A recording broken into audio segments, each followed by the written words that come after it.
welcome to the Tapped Out Wrestling Podcast. I'm, of course, Nick McDaniel. As always, I'm joined by Buddy. Hey, folks. Sorry, I was shaking the cobwebs out of my neck. Been a long day. I'm up early, and I got a little stiff today. How about you, Nick? Dan, I'm doing good, brother. Hey, look, we're kind of jacked about it. We had a conversation last night, this morning. We're gonna do something we haven't done in a long time. Oh, a special. Yeah, look, it's the mailbag. I had somebody specifically email me like, dude, we're sending questions, and stuff to tappedoutpod@gmail.com. We're still doing the topics, but we weren't doing the mailbag type shows. Yes. And they're like, hey, man, I got an email again. Like I said, tappedoutpod@gmail.com. Like, hey, when's the mailbag episode coming back again? Yes. And I was like, hell, man, let's do one this week, man. We'll fire our it up. Our sack was getting irritated. Yeah, exactly. So then don't take the safety guard off your Manscaped razor. That's one thing I've been telling people. Yeah. So I will ask the questions. I don't have an envelope. Let's pretend like this is the envelope. I'm the Great Kreskin. Nick will answer the questions. Are you ready to go, Nick? Well, no. Before we get started, we would be without, we would be in a world of hurt, because I want to do this specifically. If you are a member on our channel over at YouTube, youtube.com, Tapped Out Pod is the handle, Tapped Out Wrestling Podcast if you want to search. Also on the Patreon channel. If you send your questions in, and kind of let us know you are a member on one of those. By the way, over on Patreon, Myron, did you know now there's actually a chat feature on Patreon? There's a chat feature. But yeah, so become a member over there. The show's coming out early. You get it, like, we're recording actually earlier than even normal this week. But you get the show early. You get some bonus content, some of the writing content, and all that kind of stuff. But we're also give preferred status to the questions for the people that are behind the paywall over there at YouTube or Patreon. But again, if you're a Patreon member, that's awesome. We appreciate your support. YouTube members, make sure you liking the page, subscribing to the page, turning your notifications on, all that good stuff. But I wanted to make sure we cover that. And I want to make sure this week we plug it at the beginning of the episode and not the end of the episode. jmartinandcompany.com. Pressure washing, window cleaning, roofs, gutters, you name it. They do it all for all your cleaning needs on your outside of your exterior of your house. Check them out. jmartinandcompany.com. They're on Facebook as well. That's how I usually message them to get a hold of them when it's time. But I cannot recommend those guys enough. jmartinandcompany.com. Pressure washing, window cleaning, roof, gutters, all that good shit, man. They will take care of you. I promise you. Okay. And also, remember, if you're in the chat feature, do not ask for nudes without tipping first. Yep. Okay. Let me look for our first question. Okay, I have it. Are you ready to start, Nick? I'm ready to let's get it going. Let's roll. Okay, our first question comes from Robert from Birmingham, Alabama. My hometown, actually. What are your guys' thoughts on Vince McMahon being taken out of creative power? That's a good question, Robert. Nick, what are your thoughts? Listen, first of all, let's go with this. Tip the cap to Vince McMahon. Take all of the controversial stuff. Let's take all of the personal, real world stuff out for a second. Wrestling's not where it is without him, right? Nope. There's probably no ECW. There's probably no WCW. There's probably no TNA. There's probably no, there is no AEW, etc. Because look, without their successes, there's no network even remotely interested in bringing in another promotion, in my opinion. Nope. So lots of moving parts there. He grew them into a, billion-dollar company, sold it off at some point. So first off, kudos to Vince, right? Tip it his hat, But clearly, Ari Emanuel decided it was time to make that move. And by the way, I agree. And I can give you the reasons why. Well, Grandpa, you can't just let Grandpa have control of everything, all for forever. Eventually, he's going to start doing stupid shit. So here's the thing. I was listening to 83 Weeks this week, and it kind of, proved the point of, I don't know that it was like Vince. Like, Vince is always like, oh, he's got terrible booking ideas or creative or whatever. I don't think it's always that. Bischoff's stories of saying how just chaotic it is that, you didn't even know who you were answering to. Like, because think about this. Triple H is in charge of creative, but Vince can tear up everything on Monday, before, hours before Raw goes on. So the creators are kind of like, hey, we're killing ourselves writing this show, but yet he could trash it at the last minute, and then we got to redo it again. We can't do long-term stories because next week Vince may change his mind. That's, I think, the healthier environment that we're going to create. I think that you're going to see. I think Hunter's more long-term. Like, look, you got to react to injuries and things like that, sure. Yeah. But as far as the daily, long-term story, I think Hunter's probably more going to be consistent with that. Yeah. Everybody now knows Hunter's fully in control. He is your leader. Businesses, look, I can't speak from the creative side of it, but as Bischoff likes to point out, from a creative aspect, just knowing who the leader is makes that environment just more stable. Yeah. And more, makes it more easy to kind of be creative, I guess. The juices can flow because you know what direction you're heading in. Yeah. When you got that leadership. Yeah. So I think that's kind of the key. I think that's going to be why it's going to be so good. Look, Hunter's more of a wrestling guy. Yeah. It's better. I mean, if Peepaw is going to take his wiener out, it's better for him to take his wiener out at the nursing home than to take it out in the middle of the company. Seriously, he's Vince. He wrote my childhood, but he might be he's 1,000 years old. He's got that horrible Walt Disney mustache now. He's whatever happened to Linda, I don't know. But it's just, it's time to fade away, Vince. Take that giant stack of money. I still think, from a business aspect behind the scenes, I think there's a place for him. And listen, that's probably not going to be the most popular take on the planet, but but at this point, it looks kind of like they're just kind of going to, based on conversations and, statements that Ari Emanuel has made, it's kind of looked like, hey, we're kind of ready for Peepaw to go away. I mean, they're ready for Vince to fade off and let us do our thing. Large currency bills and roll them up and snort cocaine and brand name Viagra and just fade into the sunset. Maybe, that's Myers' take.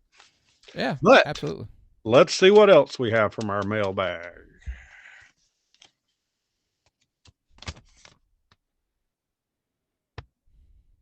Okay. Douglas from Scottsdale, Arizona. Arizona is where some of my favorite wrestlers come from. Do you guys think WWE Raw could actually move nights? Ooh. Raw has always been on Monday nights. Has not always been on USA, but has always been on Monday nights. So, Nick, do you think Raw could move nights? Yes. I think because here's the thing. I think the Endeavor move, the purchase is kind of like going to be the departing aspect of the old sentimental feels and the, the tradition and all that kind of stuff. I think it's going to boil down to like, hey, what are you paying? And what night you want us on? If you're paying enough money, we'll go to whatever night you want us on. And listen, I think a lot of it'll be the deciding factor will be what network it ends up on. I don't know. If they stay on USA, I don't know that USA has it in them to move it. Does that make sense? I think they are. It's just that traditional on USA Monday Night Raw is there. That's kind of my take on it. Well, I'm concerned now that USA has SmackDown. So USA has SmackDown on Friday, which is the higher rated program. Do you think USA is going to sign Raw, NXT, and SmackDown to have the whole WWE package? Could. So that's a lot. That's a lot of wrestling for one network. Ari Emanuel, who reminds me of a younger Vince McMahon with his business instinct. He has a very killer instinct from what I see of him. Okay. I think he's going to do what's best for business. Raw, my personal take on Raw on Monday nights is outside of NFL football season, it's a great program to have on Monday nights. It's a great high rated program for Monday nights. Okay. NFL football is always going to be your Monday night program of choice during football season. But once football season's over, what do you have to go against it? So I think it's a less expensive bet than most other programming, and one of the highest. Because here's the thing: the night Myron, we're hearing because I know everybody jokes about Wednesday. I don't know that anybody's going to buy it and to intentionally move it head to head with Dynamite. I'm not saying that WWE fears AEW. I just think why if you were going to make that investment, just leave it where it's at and go look, we understand during football season we're going to take the hit, but the rest of the year we're going to be fine and we're unopposed and etc. But then people are talking, oh well, what about Tuesdays and what about Thursdays? Well, Thursdays, look, I get it, it's on Prime Video, I do, but the NFL's on Thursday nights as well. So you're competing with the NFL essentially still.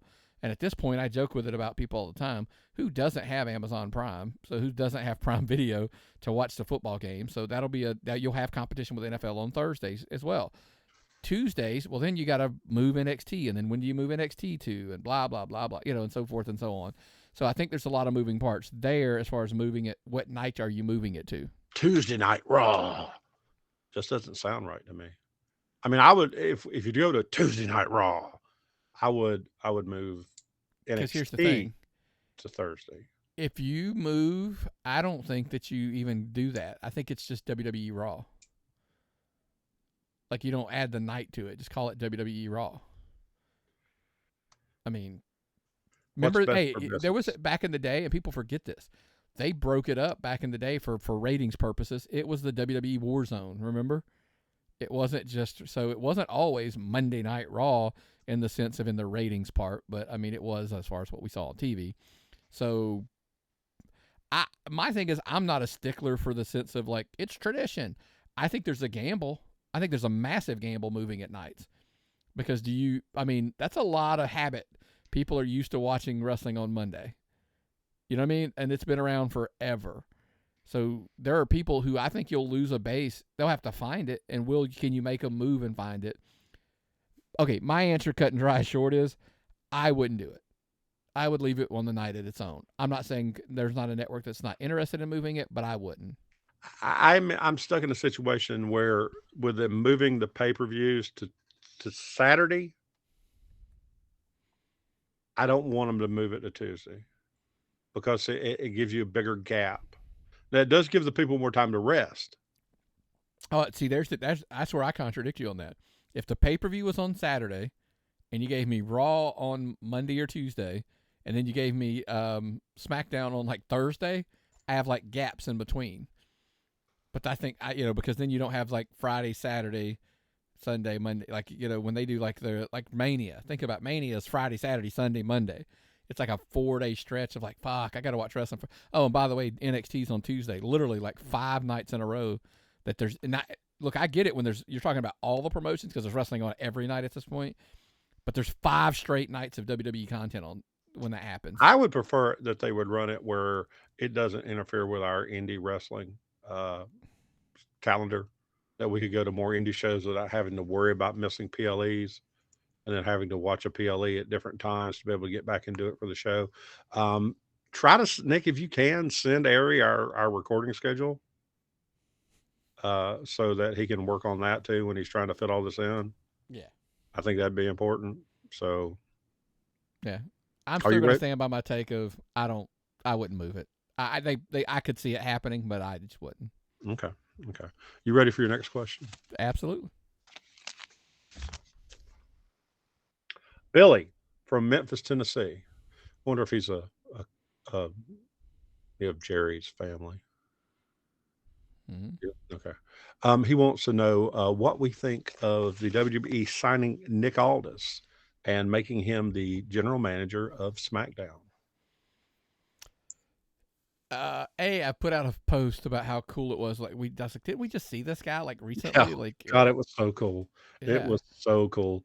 And you talk about somebody who carries themselves like an authority figure. Even when you're walking with your suitcase, because he has that suitcase on wheels, and he's walking with his suitcase on wheels, and he looks like an authority figure. And even in sweatpants, you just want to go, sir. Hello, sir. He looked very professional, and there's a Yes. lot to be said for that. Yes. Yes. Yeah. I know everybody immediately went to like, oh my God, is he going to wrestle? Look, I have this weird take of why don't push it. I mean, obviously, look, like we joked about the Flair thing, right? Flair was GM. Hey, he wasn't going to wrestle. Bam, he was wrestling within months. What I like the fact is that there is the threat that Nick Aldis can wrestle, and everybody knows that. But he's also extremely professional. He looks like an authority figure, but yet he looks like he can handle himself, so the wrestlers aren't going to manhandle him, and try to push him around. There's lots of that stuff. I just like the fact that, man, dude's been paying his, he's been out there grinding for, forever, it feels like. I'm just happy he's going to get a mass market, like, visibility. He's going to get some, look, the payday doesn't hurt. Nope. I'm all about that. Like, get the guy's payday, Also, somebody was like, oh, he could still wrestle. It'd be a shame if he doesn't wrestle. I don't know, man. What about letting his body rest up for a year or two? He's been on that grind for a while. Let his body rest up. He can still, like, get in the ring and train down at the PC. He can teach those kids some things down there. And look, if the run comes to an end in a couple years, he got a great payday for a while. He got to rest his body. He got to, help teach the future of the company. What's the wrong in that? Like, I don't see any negative. Like, I don't know that you can give me a negative that I could probably go like, yeah, it's really not good. This is not, so. His wife is one of the legendary women's wrestlers of all time. Imagine having her back at the Performance Center teaching and putting together matches, teaching these people their timing and stuff.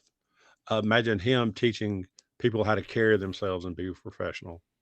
Okay. That would, to me, would make more people like Gunther and more people like William Regal and people like that who I just can't see a negative. He is someone who's always impressed me, and it's so great to see him getting this opportunity. And I'm stoked that he's there. Also stoked that I got to see him. Man, this is so cool. And he carried himself so well. And SmackDown is a phenomenal program. The SmackDown program last week was a phenomenal piece of sports entertainment. Okay. Especially before he was announced and they had that meeting between Charlotte and Jade Cargill. Oh my God, Nick. Are they not handling that the best in the world? She has hit pretty much all the key. Now she's done the Raw appearance, the SmackDown appearance, the NXT appearance, the PLE appearance, and she's not. And I just hope, again, they're patient. Don't rush it. Let her get ready until they're ready. Patient. Yeah, be patient. So, and I think they're doing a pretty good job with it right now. So we'll see. But even like just her, I mean, think about it. She's bumped into Becky. She's bumped into Charlotte. So I think there's lots of little things like that are like really cool for her for so far. So. Oh man. So. Okay. Next question. Terry from Corpus Christi, Texas asks, did you see Logan Paul versus Dylan Danis or Danis? How do you say that, Nick? Danis. Yeah, Dylan Danis. What did you think about all of that? So, for full disclosure, I did not watch the fight. I'm not paying for those fights. Listen, I don't knock what they do in the sense, but it's exhibition. To me, it's more sports entertainment than the WWE at times. They're a car crash, TV, if that's what you want to call it. Well, I had this conversation with someone a while back. I don't like actual violence. Okay. You could have watched this. This wasn't actual violence, but go ahead. Well, but these people get out there and they do this slap ass shit that they do. And then it's a boxing match. And then some guy puts them into a MMA hold. And then the ring gets crashed by everybody on both sides. What the hell? I'm pissed off about wrestling interference and run-ins. And they have a run-in in what's supposed to be a boxing match. So I don't know that you keep up with it a lot, but basically Dylan Danis made it personal and went after Logan Paul's girlfriend, fiance now. Basically I mean, it was pretty rough. And so he made it personal. There were even lawsuits involved. I think Logan Paul probably knew it was going to go there. His fiance girlfriend, did not probably know that it was going to go there. Was it a work or was it a shoot? It got pretty ugly. It was pretty brutal, dude. But you could clearly tell from even the highlights that I saw, Dylan Dennis did not prepare for this thing in the least. He was getting a payday. He was trying to get out of it. He didn't, and it showed. Look, Logan Paul, knock him all you want. Logan and Jake Paul. Logan Paul, it's more of a hobby, which he mentioned in his post-fight thing. But he's a legitimate athlete. I mean, he actually can box. He's not a world-class boxer, but he's a boxer nonetheless. Jake Paul, much better at it than Logan, in my opinion. But we'll leave that part for another day. The part that stood out to me the most and I clearly enjoyed is Logan Paul showed the world and wrestling fans specifically, I think, why you should embrace Logan Paul in the WWE. He took a scenario where he makes way more money in his boxing world, and he turned it into an opportunity to promote his words, his passion, the WWE, and called out, think about this, on a sporting, I was going to say a legitimate sporting event, but I backtracked. That was not what I would call that. But on that, he took the opportunity to promote the WWE by challenging Rey Mysterio for the United States Championship. Logan Paul, in my opinion, is all in on WWE right now. Logan Paul, to me, is super scale Gary Lamb. For people outside of Georgia who don't know who Gary Lamb is a consummate promoter. And Logan Paul is like that. Logan Paul doesn't miss a beat. Logan Paul's always on promoting. That's how Logan Paul got that big as he is. He promoted himself. People watch him. People follow him. People hate him. Nobody's like, I'm indifferent about Logan Paul. If you know who Logan Paul is, you either love him or you hate him. You follow him, though. And he comes out of a fight where he draws all this crappy attention. And the first thing he does is say, this is my hobby. I really want Rey Mysterio. And they're probably going to book this at Crown Jewel. What was I trying to say? Golden Corral. Crown Jewel. Yes, I'm hungry. Yeah. I'm booking at the Golden Corral incoming. Okay, we're going to slide all the chairs to the side. We're only be able to fit in a 16-foot ring. The battle for the buffet.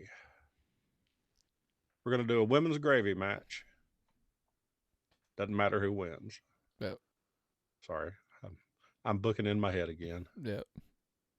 Promoter, Gary, Logan, you were going something. I was like, I get out of control sometimes. I'm not on all of my medicine. I have to go to the doctor right after this recording. So, yeah. Oh no, sorry. I was done for this. Oh, okay. You went off the rails. So I was trying to, the gravy. Back to the buffet. Point being is, I think the question becomes, Logan Paul, would you actually put a title on him? I don't think I would ever put the world title on him from an aspect of, unless I knew what he was going to do. I think we're coming up on the window of opportunity because here he just had a fight. If he does it again, it's going to be a while. It'll probably be post-Mania. So I'm all in on saying I have no qualms putting the U.S. title on him and having a run between like Rumble and Mania, your biggest part of the season, and he has a big match at Mania, defending that title or whatever. I'm going to throw in one, though. I say that I don't have a problem. If you were booking it today, who are you putting against Seth Rollins at Mania? Because, you're going to do Cody / Rock / blah, blah, insert wrestler versus Roman at this point. Might be Jey Uso, who the hell knows? So my argument would be to push back on it a little bit is, why not? Hey, you want to go out on a stretch?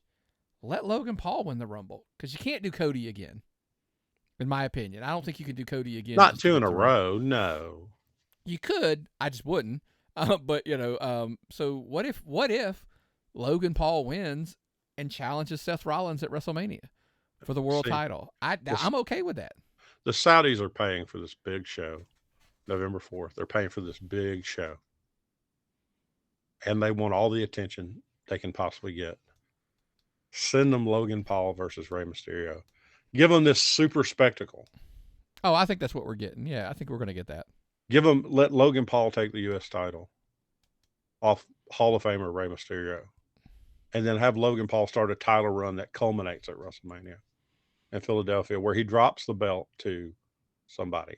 I just don't know how many appearances. That's what I'm saying. How many appearances does he have between now and then? Because the question could be, or do you put it on him for a little bit, have somebody beat him right before Rumble? Because that's a good sample size of like, hey, what does it look like with Logan Paul as a champion? And if it's received well, then he drops the U.S. title, but he wins the Rumble, and then he challenges Seth, so he's trying to take that next elevation step. So that's just, hey, that's just us. But that's, if I was a betting man, Myron.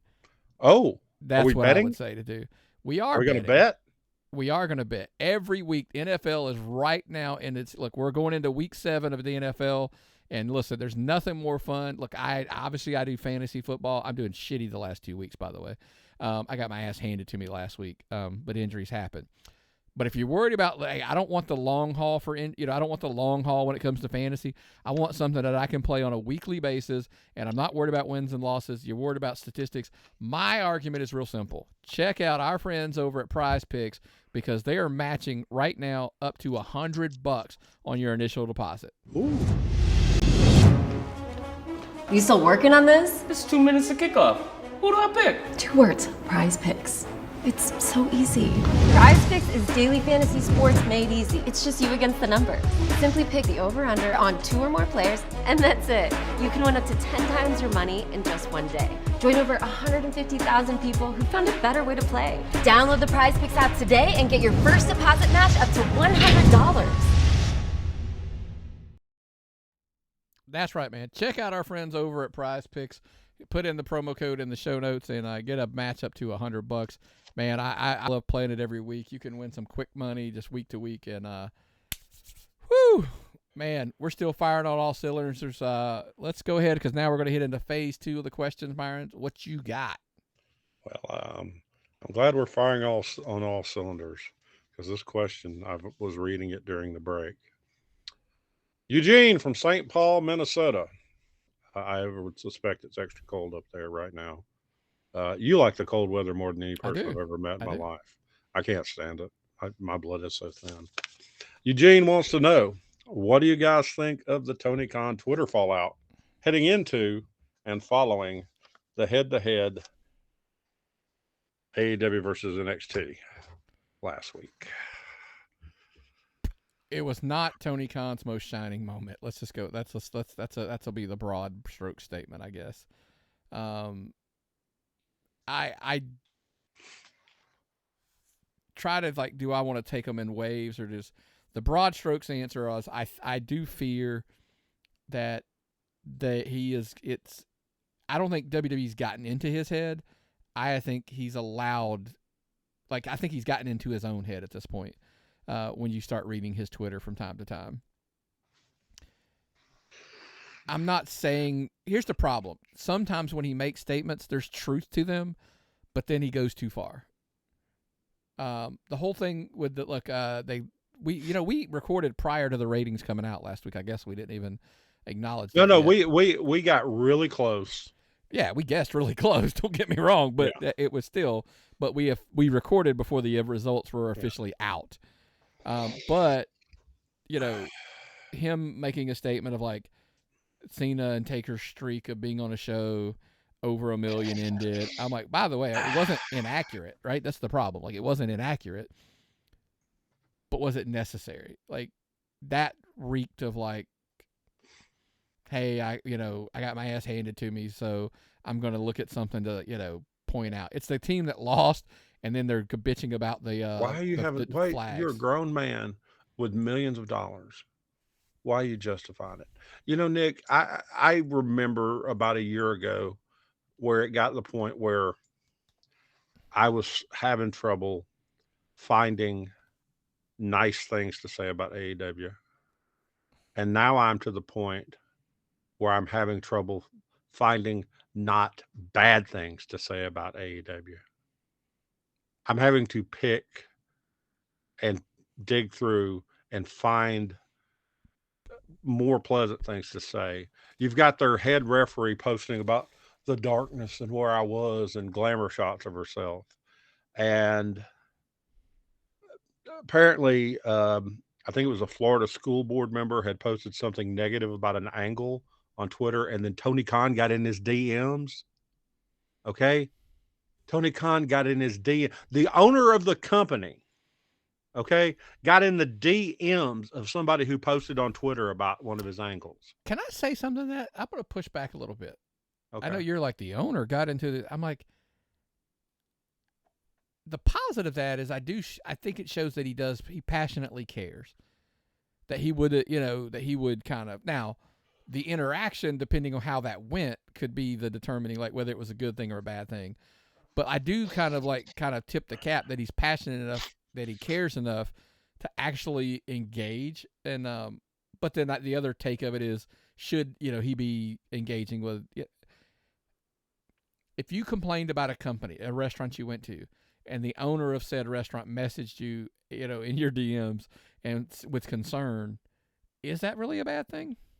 That would be like me saying the Chili's on Atlanta Highway sucks.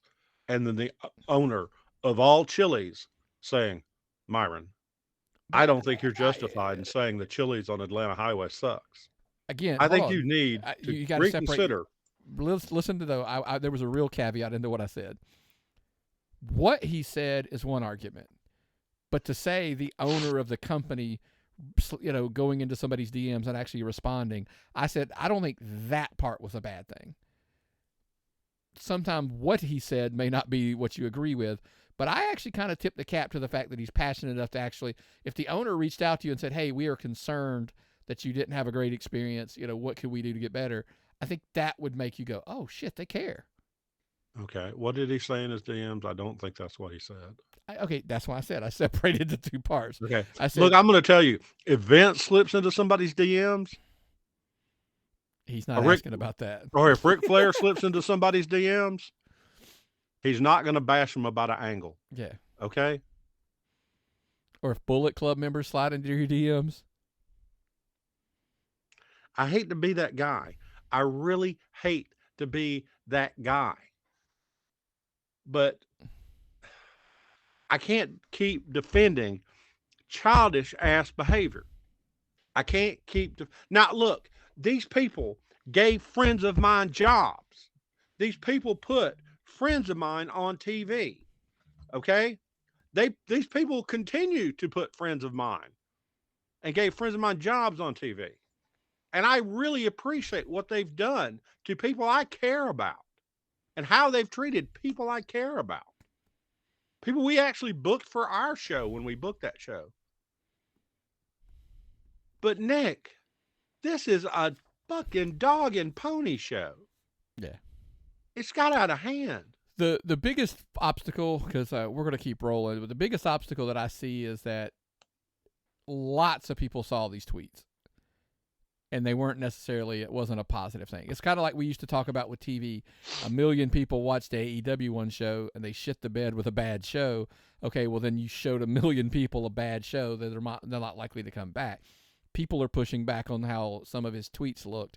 So it's like, hey, you come off bad, because just because you have a lot of people see it doesn't necessarily mean it's a good thing that a lot of people saw what you put. So I had to stop listening to Jim Cornette because all he was talking about was how bad their stuff was, and he wasn't wrong. But he wasn't. There's lots of positives. There are lots of positives. You just kind of, but look, I think it's also the selective piece of what we're looking for. I think you kind of have to look for the positives. You have to look for the negatives, just kind of like you do in WWE and NWA and Ring of Honor and Impact, etc. I just think you just got to be you got to look for it a little bit. So, but he needs to do a better job, in my opinion, of not coming off at moments and giving people ammo. I'm real big about don't give people ammo. There's a real world scenario this week that I'm not clearly going to address that I sit there and said, thanks. You just gave this person all the ammo they ever needed on you, kind of thing. So yes. Don't hand them the rope that they're going to use to hang you. Correct. Don't hand them the bullets that they're going to use to shoot you. Correct. You. Anyway. So there's more criticism, and I think that's probably where we'll just keep rolling and see what Don't happens. make me keep. It hurts me to say this about a wrestling company. Yeah. Okay. Especially when all the good things they've done for wrestling. Yeah. Sorry, folks. Okay. Okay. The next question comes from Brian from Arlington, Virginia. Real close to where my girlfriend's family or wife's family's from. I keep getting over that weird point. Brian from Arlington, Virginia wants to know, do you think Edge being criticized since his arrival in AEW is warranted? No. Okay. Please explain why. Well, look, this past week, we've seen a couple things that I probably want, let's start with the one that was the most recent, because it's the Ricky Starks promo was a big thing. People criticizing him for basically calling him a vanilla midget, rock wannabe kind of thing. I've heard takes on it, pros, cons, freestyling promos. Should they be scripted? Should they not be? Blah blah. There's a whole kind of conversation about this. If Edge is a babyface, I didn't think it was probably the right thing to say. It was just kind of the cool thing to say, and if is that kind of the thought process? And I don't know. I really didn't. And so it sparked this whole debate. I was in this one group, and they were debating whether should obviously look clearly at this point we're seeing these guys get to do bullet point freestyle promos. They're not getting scripts like they do in WWE, and it started a debate of which is better. And the pushback was, in WWE, you get scripted dialogue. They're like, here, memorize this, go out there and say it. And that's, and some people are like, oh, that's horrible, that's terrible. Oh, no, I prefer the good old days when we got bullet points and we cut the promos and blah, blah, blah. Well, back in the day, you got good at it because that's the way it was done. In WWE, you got to think about the guys in NXT, they're given scripted promos because they ain't ready to do, bullet points and unscripted promos. And then once you're part of the system, are you just so used to it that, because the running joke was you give John Cena, you give The Rock, you give Stone Cold, you give Mick Foley. There are guys, yes, you could just give them the bullet points, go out there and tell them what we're trying to accomplish, and they can knock it out of the park. That's not everybody. And by the way, when there are this specific examples, I guarantee you, I would make the argument that Ricky Starks ain't one of those guys. There's lots of guys in AEW that should be given scripted promos, in my opinion. They're just not that good. Well, they've been on the indie circuit. And when they're on the indie circuit, you're in a different town almost every night. So you don't go to the same thing and cut a promo on a guy that you've wrestled the week before. Nick Aldis, when he came to Anarchy, he cut the best one-night promo there was. He insulted the people. He insulted the town. He insulted the guy he was wrestling. He did what he had to do. That was skill and talent. Okay? But it's from years of reps of doing, doing bullet it. Yeah. These people these younger people haven't done that as much. Can I give you a hot take? What's that? I said this to somebody, and I thought their head was going to explode when I said this. I'm not saying I'm 100% accurate. The running joke of this is Nick Stephen A. Smith's hot take of the day, right? I made a question mark. I said, question mark. Edge really hasn't been anywhere else other than WWE, and he's probably been doing scripted promos for the most part, for the most of the time, right? His whole life. Let me ask you, Attitude Era, they were bullet points. They weren't doing scripted promos, blah, blah, blah, blah, blah. Were they? I don't know. Time will tell. If Edge was so ingrained in the WWE system, maybe he's just not good at bullet point promos. Maybe he's used to being scripted. He's getting to try new things. That's the catch. That's the buzzwords. He's getting to, spread his wings. He's getting to stretch his legs. He's getting to cook, as the kids like to say. He's getting to go out there and do his thing. What if he's just not good at it? What if he is a scripted promo guy? I mean, is it possible? Again, that's a question mark. That's not a Nick saying this is fact. This is a question mark. Have they not got anybody that can write him some promos? No, because they don't do that. Well, if he's not good at it, find somebody who can write him a damn promo then. Yeah. So I don't know. That was just something that I had a question of. It's like, No, so you've got a valid point. You've got an incredibly valid point there. The promo, did he deserve a little bit of the criticism? Probably wasn't the right line to say, but it is what it is. The other one this one was completely unwarranted, in my opinion. I saw some pictures going around, and like, oh, they're the crowds are small. Edge's not a draw. Here it is. It proves it. He's nothing but this. Okay, first of all, pump the brakes. I don't think the attendance issue has anything whatsoever to do with Edge. Momentum's a bitch. And they're in a right now. AEW's in a situation where they've lost some momentum. Fact. It is what it is. It's going to take time to get it back. So you can't drop a guy in and expect that the crowd ticket sales were going to go from 2,000, 3,000, 4,000 to 10,000. It just wasn't going to happen. So I just don't think you cannot blame the attendance issue and Edge not being a draw directly on him at this moment. That's just my take. Well, that kind of coincides with the question from Jonathan from Detroit, Michigan. Jonathan asks, is it time for AEW to start running smaller venues? Me and you are in a group chat with a friend, a mutual friend of the show, and we were kind of having this conversation over the weekend, I guess. And it was like, yeah, I mean, it is. I mean, they ran a show in a building that I think we looked it up, and they said the maximum wrestling capacity, like the biggest show WWE ever ran in that building was over 13,000. So I said, okay, well, let's call it 13,000. Yeah. So you're running buildings that are 10 to 13,000, and you're selling between 3,000 to 5,000 tickets to some of the shows. Some are more, I'm aware. Some are less, I'm aware. But let's just call it rough. So how about maybe Collision? You go to 5,000, 6,000, 3,000, 4,000, 5,000, just find smaller buildings for Collision.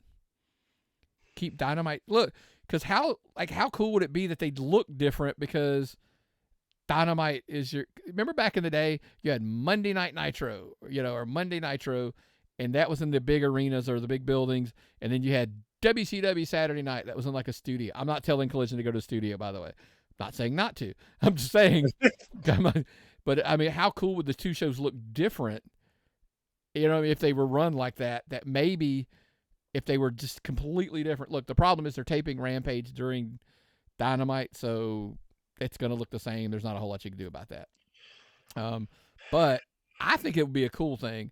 Plus, it creates a vibe of the building is sold out.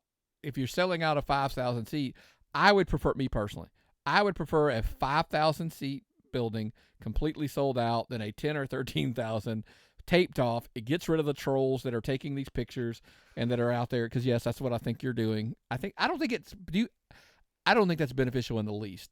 It doesn't help anybody. It doesn't help anybody. I don't know what your point is. I don't know why you're doing it besides just to be a dick. Okay, yeah. The NXT show in Bakersfield looked like the whole house was packed. I honestly can't say how NXT could pack a house like that, but they did. Yeah. It was great. It was a live crowd, huge crowd. AW ran a show in an 8,000 seat building. They marked it down to 4,000 seats.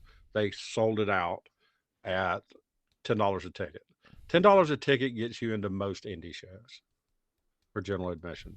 Okay. There's some that it's more. Think about it. There's some that are 15 or 20. Yeah, there's some that's 15, and especially if it's the Dwarfinator show that's been going around where that's like $20 for general admission. Remember when they first started this AEW stuff and you couldn't get enough people into these things and you couldn't get enough, and they're still booking the shows and the buildings like you're still getting that draw, and you're not getting that draw anymore. Let me ask you this. Are they going to the same cities too many times? 2, was Collision too soon? Because here's the thing: churning out the same show over and over and over and over and over and over and over. They weren't quite, was their base not, remember we talked about this when Collision came. We actually said, was it too soon? Like, do they really need a second or third show? I guess, Jesus Christ, third show. And it's hard to say no to the money. We understand that. We say the same thing about the third hour of Raw. They don't need it. They should get rid of it. But as long as USA or whoever the next victim is that pays them for the third hour, if they're paying for the third hour, they got to do it. So yeah, when Warner Brothers comes knocking, then absolutely you got to take the money and give them the other show. I just think that they oversaturate the product, and that's why is that backfiring and causing the attendance issue. Are they? My question is, are they looking at what WWE does? Could we look at the WWE like what's the word I'm looking for from back in the day, where they go from town to town to town, and how WB goes, like where WB goes around and how they hit cities and how they've figured out where to hit, where to go, not to saturate markets. Correct. Can AEW look at that and say, let's do something like this? Let's look By the way, hold on. We had this exact same conversation. It feels like just a handful of years ago. Remember WWE was having a hard time selling out Raw and SmackDown. Dude, it's all about momentum. WWE has it right now. AEW has lost it. They got to get it back. WWE's got to maintain it. But when we said, dude, you're running half-empty Raw buildings, like, dude, maybe you go to run Raw in a smaller building. So it's not like we're picking on AEW at this point. We literally said this a handful of years ago about the WWE. Yeah, run a freaking smaller building. It's not going to, it wouldn't be the end of the world. What did you say about the NXT Tuesday night show? What did you say about the crowd? It was super hot because of the environment, how they were packed in there. They were super hot, and it was just kind of like they were rabid. And they, look, I watched some of it last night. Was it as wild and crazy? No, LA Knight and Rock or Cena and Undertaker and all them weren't there, but it still was a really good crowd. That's a hot crowd. I legit want to go see a show in that building. Bingo. It's like the old ECW arena. Yeah. Okay. You're squeezed in enough, and the crowd's hot. Yeah. And then they've got those pictures, those screens in the back make it look like there's more people there. Yeah. I'll give you a weird take. If you were a fan, let us know at tappedoutpod@gmail.com. Just curiosity. Would you be more curious to buy a ticket to a nearly sold out 5,000 seat arena, or if you looked for Ticketmaster and you saw it and the building was half empty in a 10,000 seat, which one creates the general vibe of, oh, it's hot, it's a thing I need to go see? That's my take on it. I just think that, like, I get it. Everybody's like, oh, I'd rather go see a 10,000, seat, I don't know about all that. We had this same conversation with our friend Ted about seeing comedians in more intimate venues and smaller comedy clubs, mm-hmm. and how nice it was to get to see good comedians in smaller clubs in more intimate settings than it was to see them in front of giant auditoriums. I would rather see wrestling in a smaller venue. I would rather see wrestling in a place that saw 1,000 It's why seats. we love indie stuff. It's Yes. because they're so much more intimate and they're so much more fun to us. Yes. So I agree. The crowd is so much more of a part of the show mm-hmm. than in a giant building. That's me, though. I'm just a goofball. But here is our last question. And this might be a good one. Anthony from Jacksonville, Florida asks, have you heard any rumors of where the NWA might land on TV? And I hope you have something for me, Nick, because my research has found jack shit. So I've talked about adding a new segment to the show called Half-Ass Internet Research. Because I am the king of half-ass internet research. So Nick's going to unveil his first half-ass internet research answer here. Drum roll. I heard a rumor of a channel, so I did some half-ass internet research trying to see if it fit the parameters of the statements made by one Billy Corgan. I am by no means saying that this is accurate, but this is wrestling. We're a wrestling podcast, and we are wrestling journalists. So take what I want to on a network. On a network. So take this with a grain of salt, some penicillin, and maybe it'll do you right. Some salve. Yeah, rub something on it. So my answer is going to be as based on what I heard, it was something to the effect. He said it was like a top 24 network. I don't know why he said 24. That kind of triggered it contradicts my answer, by the way. I didn't even realize there were 24 networks. I don't watch that much. Dude, TV. There's more than you would ever imagine. There's like 100 and something. I think there's 120 something at this point. I just have the wrestling networks. So the channel I believe it could be, because he also mentioned something about independent. So taking all those things into whatever blender and spitting it out, I'm going with the channel that nobody's going to see coming. I'm going to go the Ion channel. I had to show you even had it. You didn't even know that it existed. No. Yeah. No, it did. I did not know it existed. Apparently, it's one of those that shows lots of it, Law and Order SVU. Yes, and guess who else does that, by the way? USA every Network. other channel. No, USA Network. Think about that. I thought about that and was like, oh, shit, I never even put two and two together. Are they part of the USA Network? They are not. They're an independent net. They are not owned by it. So that was the big key I was trying to separate out. I didn't see Warner Discovery buying in. Could they? Maybe. But that was kind of how I did my half-ass internet research. Is I tried to take out the channels that were owned by the big players and was like, oh, I think Ion's independent. I think they're the 11th ranked cable channel when you look at cable channels as far as viewership in 2022. 2023 is not done, etc. Blah, blah, blah. Voila. Nick's half-ass internet research answers. I'm going the Ion channel, and we will see what happens. Well, I'm going to need you to explain to me the correlation between sports entertainment and Olivia Benson. It's an older demo. Leave it at that. Older male demo. That's all I got. Look, I can't explain it. Law and Order SVU leads into fucking NXT, Myron. That's the lead in for NXT is SVU on Tuesday nights.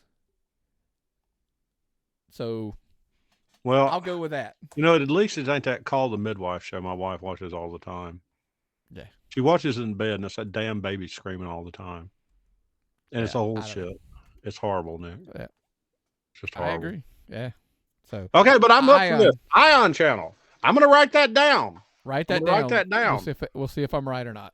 Okay, but what is our Pro Wrestling Tees shirt of the week? So I hid this week's selection. You didn't tell me. You. No, I did it intentionally to hide it from I wore an OG Tapped Out Wrestling Network shirt because I didn't know what to wear this week. You did not. So this week, I picked a shirt. I'm going back into the vault on the Pro Wrestling Tees website, Myron.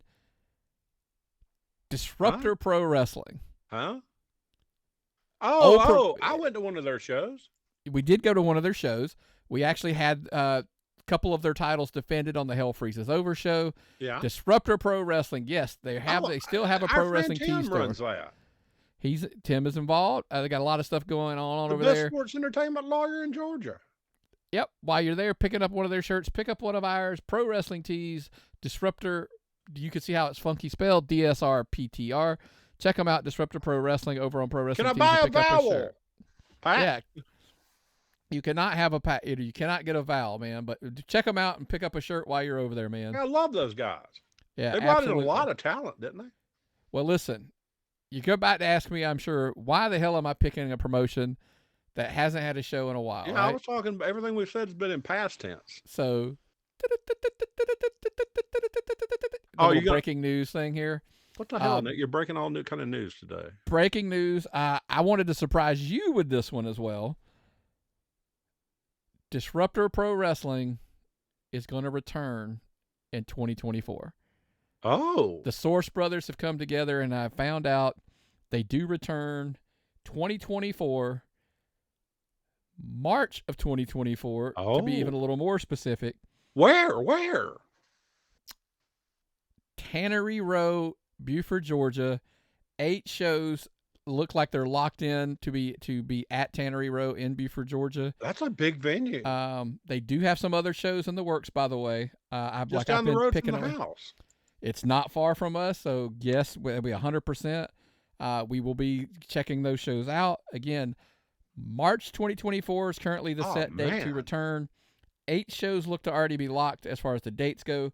Tannery Row, Beaufort, Georgia. Other shows in the works, potentially. Like I said, I mentioned that. Some new championships look like they're going to be coming into play next season.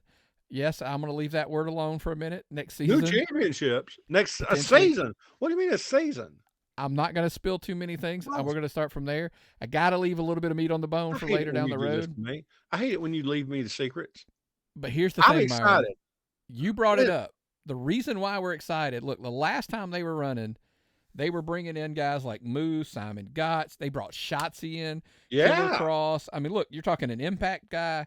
You're talking a WWE Women's star now. Killer Cross, who's a SmackDown star. And they were bringing them into places like Cornelia. They were bringing them into the Lanaga, some places like that. Now, again, Tannery Row, Beaufort, Georgia. Disruptor you can get Pro. A beer in that place. You're going to be able to eat. You're going to be able to drink. You're going to be the whole – look, the brewery scene in general, like it's not a brewery as you're thinking, but that whole scene is exploding. I think this show could be potentially one of the funnest shows. Like I said, you're going to be able to sit down at a table, order some food, watch some really good wrestling. I'm curious to see who they're bringing in. I've heard some names. I'm not going to divulge all those names I'm excited about this. I can't wait. So, God, 2024 is looking like an epic year for Georgia wrestling, and this just makes it even better. Yeah. Adding them back to the mix is going to be super entertaining, and I think it's a change up. They were always a change up to the Georgia scene, and I'm looking forward to see their Disruptor. You nailed it. That's where I was going with it. They are Disruptor Pro Wrestling, so check them out. Returning March of 2024, Tannery Row, Beaufort, Georgia. Like I said, right now I've heard 8 shows are locked. We'll see if there's more added as we go along, but I'm stoked about it. But before we get out of here, I also want to mention, look, November the 4th, Franklin, Georgia, Joyce Grable, the memorial show. I wanted to put that out there. I've been seeing the things. I know some friends of the show. Oh, Terry Lawler's involved, Chip Day, Skrilla, Zach Mosley, Dominic Stuckey, Simon Sermon, Friday. Look, so many more. There's going to be a ton of talent down there. Yeah. I highly recommend checking out, picking up, get your tickets. It's going to be at the Header County Parks and Rec Center in Franklin, Georgia. By the way, tickets are $12 for ringside, $10 regular admission. Kids 6 and under are going to be free. I'll throw it out here. I happen to put the phone number down. If you want to get some tickets, contact area code 706-616-2904 to get your tickets. Again, that is the Franklin, Georgia, Header County Parks and Rec Center. 706-616-2904 to get your tickets. All of the proceeds are going to go to Joyce Grable's family, and it's going to be a hell of a show. I know they're going to be, I think, Wrestle America. There's several promote GCW. There's a lot of people are getting involved. They're going to be auctioning off some stuff down there. I think Wrestle America is doing one of their retired championships. They're going to that looks like a hell of a lot of fun and a lot of amazing talent. So God, I love cause. Simon Sermon. He's amazingly fun. We're we're big supporters of women's wrestling, especially a lot of the legends back in the day. And I just wanted to make sure we got that out there. Joyce Grable Memorial Show, November 4th, Header County Parks and Rec Center. Get your tickets again, 706-616-2904. So, anything else you got, man, before we get out of here? Well, I have heard a rumor tonight will be Sting's retirement. Nick, time will tell. Sting. It's Sting. Again, retirement. So we'll see how that goes. A man who's contributed a lot to professional wrestling. We'll see how that goes. So maybe we'll see that tonight. This is Wednesday. We're recording this. So by the time you hear this, I will either be proven wrong or you'll call me a prognosticator. It's not necessarily true because guess what? If you're a member over at YouTube, on our YouTube channel or on Patreon, if you were a member, you could have actually listened to the show before you watched Dynamite tonight. So, because we recorded early, the show is going to be dropped before Dynamite. You could actually check it out. And again, youtube.com. Make sure you're liking the page, subscribing, turning notifications on. Become a member, like I said, and you could get the show before it even, before everybody else gets it. Patreon as well, kind of the same thing. But look, we get it. There's lots of people out there who are just, podcast listeners, whether you listen on Apple Podcasts, Spotify, Amazon Music, Apple, everything, anywhere. Look, if it's a podcast platform, buddy, we are there. That we promise you. So, and then look, when you're creating your podcast, we always get this question a lot, like, how do you even start? Libsyn.com. Use the promo code TAPPED. Sign up. We get up to 2 months for free to start your podcast. They make it super easy. We've talked about it. We were with them. We left for like a hiccup, and we're like, holy shit, we got to go back. Yeah. And we had to run back to them because they were so much easier and so much better company to use. Libsyn.com. Use the promo code TAPPED and sign up and get up to 2 months for free. Well, when you start a podcast, let's just be honest with you. Half the time you can start with an iPhone and be done. But you need Libsyn to do the business. You need Libsyn to handle things for you. They've integrated the shit so you can do it from your phone now. Okay. So that's what I'm saying. You can make it super easy. Before you long, you're going to want to get you a fancy microphone and some fancy headphones and a webcam and a beautiful set and some handsome hosts like me. But Libsyn is the way to go. Mm-hmm. Libsyn has always provided us with such wonderful service. That's how our distribution model worked. Yeah. Now, people started a write-in campaign to see us because they heard our voices. They wanted to know what we looked at, so we went to YouTube, and then they started a write-in campaign to get us off YouTube because they didn't like what we looked like, and we were already there, so we just decided to stay anyway. Yeah, we're not going anywhere, but listen, I just encourage people, if you want to do a podcast, man, even if it's just doing it with your phone, using Libsyn, you uploading it and doing everything, just do it. If you want to do one, just do it. Don't make it more complicated. Look, I get it. Everybody wants to do mics and all that. Just do it. You'll enjoy it. It'll be fun. So, Libsyn.com, promo code TAP, sign up and get up to 2 months for free. So, man, that was I really enjoy the question shows. I really do. I hate that we had to, we just got so, we were you get busy. You get busy. Well, we were taking the questions, but we were just kind of like, hey, we were forming it the standard show, and I really like doing the question format. Let us know, too, tappedoutpod@gmail.com. If you prefer the question segments or, versus the standard format, hell, we'd love the feedback on it, too. So we appreciate, the audience participation part as much as anybody. So let us know what you think. And, hey, if you like those and you prefer those formats, we'll go to those. I don't have a problem with that whatsoever. So anything else before we get out of here, brother? Nope, I'm good, man. Well, what's the old saying, brother? If I've got nothing and you've got nothing, what time is it? It's time to tap out.